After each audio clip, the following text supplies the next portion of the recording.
Сәлеметсіздер ме? Әлихан Бөкейхан мектеп мұражайына қош келдіңіздер.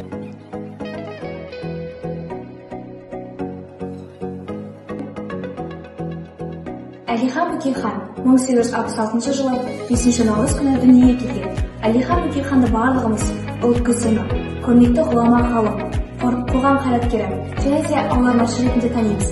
Және Алаш ауданының төрағасы біздің Әлихан атамыз. Әлихан Бөкейханды әкесі 9 жасында молданың қолында оқуға берген. Бірақ зерделі болып өскен Әлихан молданың қолында емес, мектепте өскендегі зеректілігін аңғарып, өзі 3 класстық бастауыш мектепке көшіп алған. Біз мына суреттер арқылы Әлихан Бөкейханның жеке құжаттарымен және де мектеп бітірген, сонымен қатар Омбы қаласында техникалық училище бітіргенін, сонымен тағы да жоғары білімі орман басқармасында білім алғанын анықтай аламыз. Омбы кезеңі бізде Әлихан Бөкейханның ең алғашқы шығармашылық және қоғамдық жұмыстарға белсене араласқан. Омбы кезеңінде Әлихан Бөкейханның ең алғашқы шығармашылық және қоғамдық жұмыстарға белсене араласқан шағын айтамыз. Яғни мына суреттер арқылы біз Әлихан Бөкейханның жұмыс істеген орындарын, сонымен қатар өзінің бірге жасаған әріптестерін, достарын көре аламыз. Сонымен қатар Әлихан Бөкейхан тек қоғамдық істер ғана емес, сонымен қатар жергілікті істерге де белсене араласқан. Яғни степной край газетінде мақала жазып, қазақтың, яғни өзінің қазақ халқының тұрмыс тіршілігі, әлеуметтік жағдайын зерделеп тұрып жазған осы біздің Әлихан Бөкейхан бабамыз. Бірақ та сол кездегі Ресей саясатына қарсы тұрдым деген айыппен Әлихан Бөкейханды абақтыға қамайды, кейіннен Самар қаласынан жер аударады. Солай біз Самар кезеңіне жол тартамыз. Самар кезеңі. Әлихан Бөкейхан Самар қаласында 10 жыл уақыт өткізеді. 10 жыл уақытында осы Самар қаласындағы қоғамдық істерге белсене араласады. Оның бірі мына фотосурет. Бұл фотосуретте біз Әлихан Бөкейханды көреміз. Және де басқа да тұлғалар, яғни сол қаладағы көптеген партиялық думаның ұйымдарының басшылары, адвокаттар, көптеген яғни қоғамдық істерге айналысатын азаматтар. Бұл кісілер өздерін партиямыз деп таныстырған, бірақ шын мәнінде Әлихан Бөкейханның қайда барғаны, не істегені, барлығын аңдып тыңшы ретінде жұмыс атқарған тыңшылар еді. Яғни бұл Самар кезеңі осындай ерекшелігімен көзге түседі. Және де Әлихан Бөкейханды яғни Самар кезеңі осындай ерекшелігімен көзге түседі. Яғни Әлихан Бөкейхан туралы тың деректерді осы Самар қаласының мұрағаттарынан таба аламыз. Алаш кезеңі. Айта өткен Самар қаласынан Әлихан Бөкейханның 10 жыл мерзімі өтеді.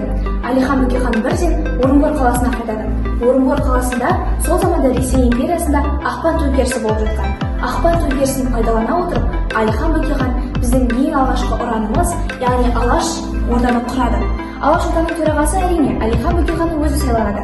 Сонымен қатар біз атап өтетін Ахмет Байтұрсынұлы, Міржақып Дулатұлы, Мағжан Жұмабаев сынды көптеген біздің Алаштың зиялы қоғамын айтып өтпеу қате болар. Яғни осы жылы 1917 жылы бізде Алаш партиясы құрылады. Әрине, бірақ бір өкініштісі, біз Ресейдің қоластында болғандықтан Әлихан Бөкейханды және де көптеген алаш арыстарын репрессияның құрбаны болуға мәжбүрлейді. Сөйтіп 1922 жылы Әлихан Бөкейханды Мәскеу қаласына жер аударады. Мәскеу кезеңі. Мәскеуге жер аударылған Әлихан өзінің көптеген жылдарын осы абақтыда өтеді. Ал әрі қарай Сталиндік репрессияның күшейіп тұрған уақытында оны халық жауы деген айыппен 1937 жылы қыркүйек айында, яғни 71 жасында ату жазасынан кеседі. Сөйтіп Әлихан Бөкейхан 71 жасында қаза болады. Қазіргі таңда Әлихан Бөкейханның денесі Мәскеу қаласындағы жергілікті Дон зиратына жерленген. Сонымен қатар өзіміздің қазақ жерінде, яғни Әлихан Бөкейханның туған жері Қарағанды, яғни Ақтоғай ауылында Әлихан Бөкейханға арналған ескерткіш бар. Сонымен қатар біз Әлихан Бөкейханның отбасы туралы айтып кетсек те болады. Яғни Әлихан Бөкейханның ұлы Сергей Бөкейхан, Елизавета Бөкейхан сынды. Көріп тұрған фотода Әлихан Бөкейханның қызы Елизавета.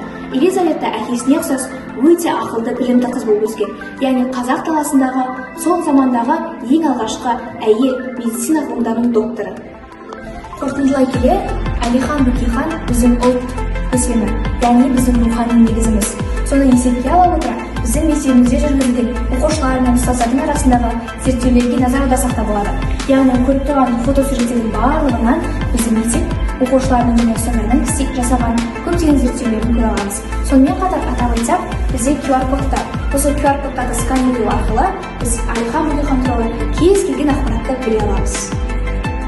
Мінекей, біздің мектеп мұражайы, яғни Әлихан Бөкейхан атындағы мектеп мұражайына таныстырылым тәмам. Көп рахмет.